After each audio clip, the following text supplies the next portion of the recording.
पियन ओपरे नाम कानन कुंडल पियन ओपरे नाम कानन कुंडल लटकत माथे मोर गरिया राघव लटकत माथे मोर गरिया ससुराल कन्हैया राघव की जय हो ससुराल कन्हैया राघव की जय हो राघव की जय हो राघव की जय हो। ये भगवान का चरित्र है बंधु, चरित्र करके दिखाएगा। भगवान ने ससुराल में कैसे चले, कैसे खाएं, कैसे बोले, ये करके दिखाया है। वैसे तो सब बिल्कुल ससुराल में और घर में बिल्कुल जमीन आसमान का अंतर होता है। ससुराल में दूल्हे को भी देखिए, और ससुराल में जब पहली बार बहू आती है, पहली बार डोली से उतर के ससुराल की घर में जब आती है, तो उसको भी देखिए। उधर ससुराल में जब दूल्हा जाता है, कितना धीरे धीरे चलेगा, कितना धीरे धीरे बोलेगा, कितना धीरे से मुस्कुराएगा। उसके दांत देखना चाहती है माता, लेकिन दांत नहीं दिखाई देते, जो गिर के हंसता ही नहीं है, वो सब ऐसे कर देता। अच्छा, जब बहू आती है ससुराल में पहली बार, उसकी चाल देखो, तो माता इधर से पकड़ती है, तो इधर से पकड़ती है, और अचक अचक अचक अचक ऐसा लगता है धरती को कहीं कुछ लग न जाए। और वही 2-3 महीने के बाद उसकी चाल देखो, एकदम धम्मई धम्म धम्मई धम्म धम्मई। और कैसे भोजन करेगी? वैसे तो जो लड़का जाता है, इधर सखियां अपनी सहेली को समझा देती है, उधर जो उसकी भाभी वगैरह होती है दूल्हे की, वो समझा देती है, हबड़ नहीं खाना, थोड़ा थोड़ा टुकड़ा तोड़ना, और पूरी खीर न सपोड़ जाना, थोड़ा छोड़ देना, सारी पूरी मत खा जाना, कुछ छोड़ के आना। ऐसा तो चाहे भूखा रह जाए बेचारा, लेकिन उससे बड़ा पालन करता है, वो मर्यादा है। कितना ऐसी बहू को देखो, नेक नेक खाएगी। अच्छा, किसी बहू से नाम पूछो, बेटी तुम्हारा नाम क्या है? बहुत धीरे बोले, सरिता। बहुत धीरे से, और कुछ दिनों के बाद पड़ोसी भी सुन ले, जब चौके से चिल्लाती, अरे सुनते हो कि नहीं? तो पड़ोसी भी समझ जाते, चिमटा हाथ में आ गया। तो ये भगवान ने करके दिखाया। राघव धीरे चलो ससुराल कन्हैया राघव धीरे चलो राघव धीरे चलो राघव धीरे चलो। ससुराल की चाल, भोजन की स्टाइल और बोली का टोन अगर घर में भी ससुराल जैसा बना रहे, तो कोर्टों की कोई जरूरत ही नहीं पड़ेगी, पंचायतों की कोई जरूरत ही नहीं पड़ेगी, फैसलों की कोई जरूरत ही नहीं पड़ेगी। राम राज्य का कैसा राज्य था, इसको पढ़ने की भी जरूरत नहीं पड़ेगी।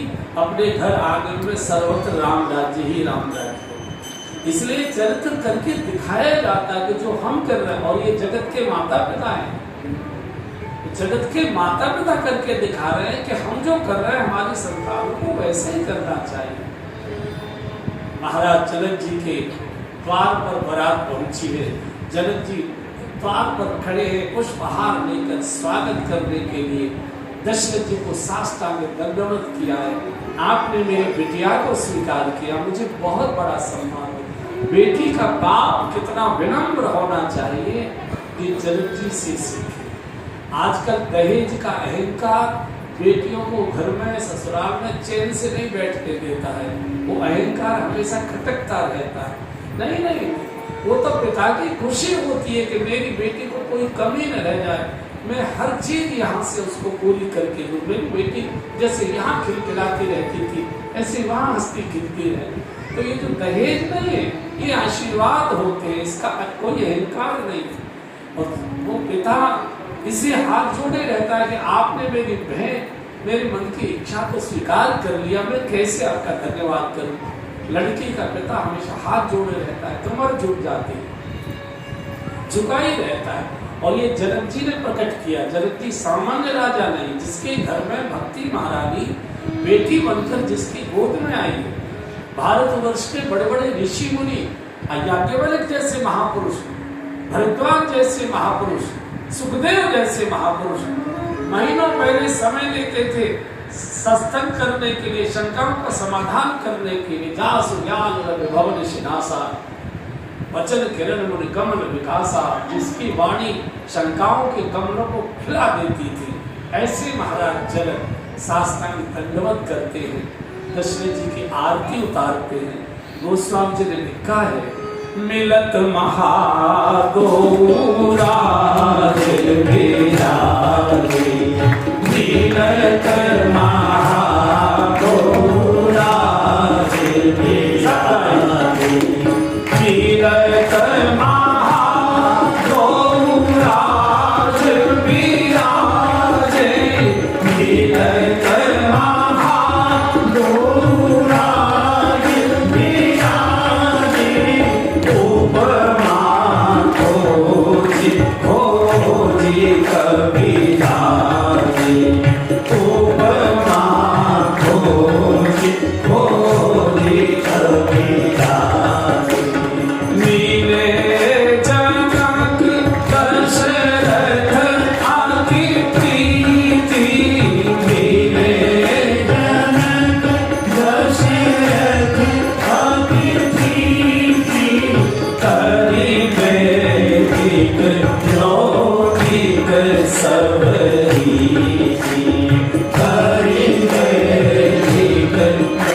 और लोक रीति से भी शादी में थोड़ी हंसी मजाक भी हुआ करती है।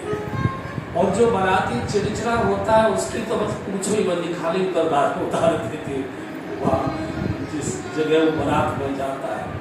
सभी बारातियों का स्वागत हुआ, अंदर मंडप में प्रवेश हुआ, सबके आसन पहले से ही तैयार है, सब अपने अपने आसन पर विराजमान। इधर ब्राह्मणों ने मंत्रोच्चारण शुरू किया, वेद ध्वनि होने लगी, आकाश मार्ग से देवताओं के विमान खाली बढ़ रहे।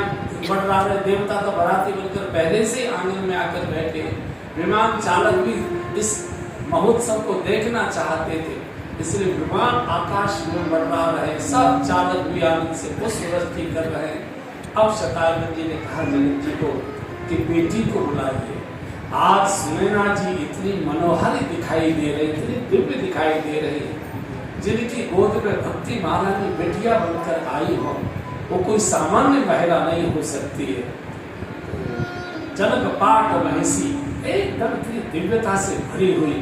जानकी जी का सखियों ने बहुत सुभग श्रृंगार किया। माँ के श्रृंगार का वर्णन करना थोड़ा सा अच्छा नहीं माना जाता। माँ तो सब प्रकार से वर्णनीय होती है, उसके श्रृंगार की चर्चा गोस्वामी जी नहीं करते। दिव्य श्रृंगार किया है, इतनी चर्चा करते हैं। जब जानकी जी को लेकर सखियां आई, अरे जितने बराती बैठे थे आंगन में मंडप के भीतर बाहर चारों ओर एकदम सब रीढ़ की हड्डी सीधी करके बैठे। ऐसा लगता है संपूर्ण सुंदरता, मधुरता, मनोहरता, दिव्यता इस शरीर धारण करके जानकी जी के रूप में प्रकट हुई। गोस्वामी जी लिखते, सिय सुंदरता सिय सुंदरता लघुमती बहुत मनोहरता लघुमती बहुत मनोहरता आवत देखी बनाती न सीता आवत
माँ भवानी को, जगन माता को प्रणाम किया है। बहुत संकोच, ऐसा बुजुर्ग बैठे थे, इस झिझक में, संकोच में नीचे को दृष्टि किए, बहुत दिव्यता की प्रतिमा के रूप में जानकी जी विराजमान है।